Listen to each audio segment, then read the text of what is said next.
जय श्री राधे कृष्णा। हरि अनंत हरि कथा अनंता में आज सुनिए राजा जड़ भरत की कहानी। राजा भरत से हिरण का जन्म। राजा भरत एक परम प्रतापी और चक्रवर्ती राजा थे। जीवन के अंतिम पड़ाव में वे अपना राजपाट अपने पुत्रों को सौंपकर गंडकी नदी के तट पर पुलस्त्याश्रम हरिहर क्षेत्र में तपस्या करने चले गए। मोह का जाल।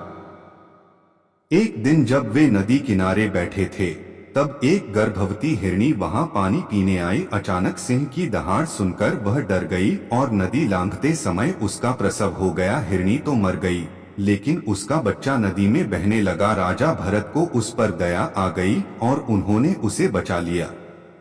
पतन का कारण धीरे धीरे भरत का मन भगवान की साधना से हटकर उस हिरण के बच्चे में लग गया। वे उसके बिना रह नहीं पाते थे।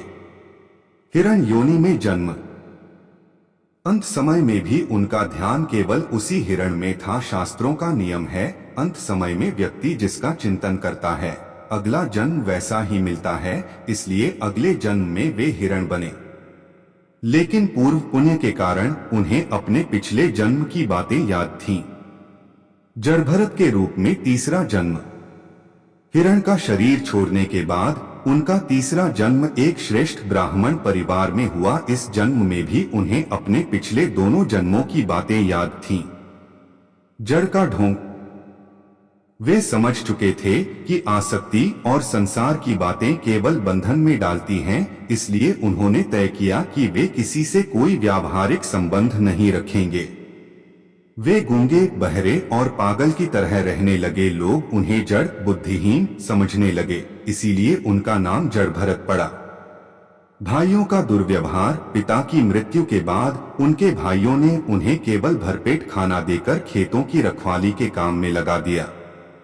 जड़भरत बिना किसी शिकायत के जो रूखा सूखा मिलता खा लेते और निरंतर आत्मचिंतन में लीन रहते। राजा रहुगण और जड़भरत का संवाद। एक बार सिंधु सौवीर देश के राजा रहुगण तत्वज्ञान की खोज में कपिल मुनि के आश्रम जा रहे थे।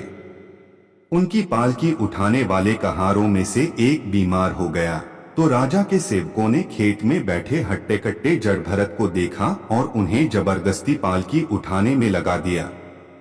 चींटियों की रक्षा।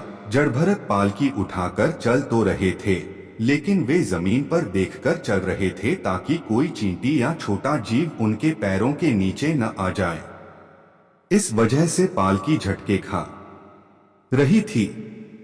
राजा का क्रोध। राजा रहुगण ने नाराज होकर कहा, तुम जीवित लाश की तरह क्यों चल रहे हो? क्या तुम थक गए हो? मैं तुम्हें अभी दंड दूंगा। महाज्ञान का उपदेश। राजा के अहंकार भरे वचन सुनकर जड़भरत पहली बार बोले। उन्होंने जो उपदेश दिया उसने राजा की आंखें खोल दी। जड़भरत ने कहा, हे राजन, तुमने कहा कि मैं मोटा हूँ, थका हूँ, पर यह सब शरीर के धर्म हैं, आत्मा के नहीं। आत्मा न तो मोटी है, न पतली, न थकी हुई है। तुम राजा हो और मैं प्रजा। यह भेद भी केवल सांसारिक है। वास्तव में हम सब एक ही परमात्मा के अंश हैं। यह सुनते ही राजा रहुगण पालकी से नीचे उतर गए और जड़भरत जी के चरणों में गिर पड़े। उन्हें समझ आ गया कि यह कोई साधारण मनुष्य नहीं बल्कि कोई पहुंचे हुए सिद्ध संत हैं। इसके बाद जड़भरत जी ने राजा रहुगण को विस्तार से आत्मज्ञान और भक्ति का उपदेश दिया जिससे राजा का कल्याण हुआ। कथा की सीख।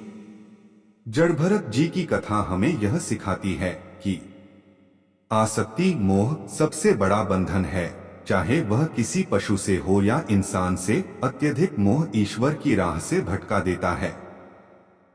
बाहरी रूप धोखा है। किसी के सीधेपन या बाहरी वेशभूषा को देखकर उसकी आंतरिक महानता का अंदाजा नहीं लगाया जा सकता। जय श्री राधे कृष्णा।